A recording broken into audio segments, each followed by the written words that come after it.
جب تمہارے پروردگار نے فرشتوں سے کہا کہ میں مٹی سے انسان بنانے والا ہوں، جب میں اس کو درست کر لوں اور اس میں اپنی روح پھونک دوں تو اس کے آگے سجدے میں گر پڑنا، سو تمام فرشتوں نے سجدہ کیا مگر ابلیس کہ وہ اکڑ بیٹھا اور کافروں میں ہو گیا۔ اللہ نے فرمایا کہ اے ابلیس، جس شخص کو میں نے اپنے ہاتھوں سے بنایا اس کے آگے سجدہ کرنے سے تجھے کس چیز نے منع کیا؟ کیا تو غرور میں آ گیا یا اونچے درجے والوں میں تھا؟ بولا کہ میں اس سے بہتر ہوں کہ تو نے مجھ کو آگ سے پیدا کیا اور اسے مٹی سے بنایا۔ فرمایا بس یہاں سے نکل جا، تو مردود ہے اور تجھ پر قیامت کے دن تک میری لعنت پڑتی رہے گی۔ کہنے لگا کہ میرے پروردگار، اچھا تو مجھے اس روز تک کہ لوگ اٹھائے جائیں مہلت دے۔ فرمایا کہ تجھ کو مہلت دی جاتی ہے اس روز تک جس کا وقت مقرر ہے۔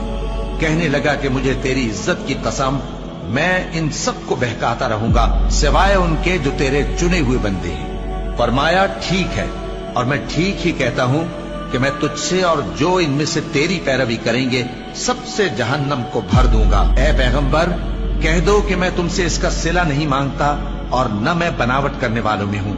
یہ قرآن تو اہل عالم کے لیے نصیحت ہے اور تم کو اس کا حال کچھ وقت کے بعد معلوم ہو جائے۔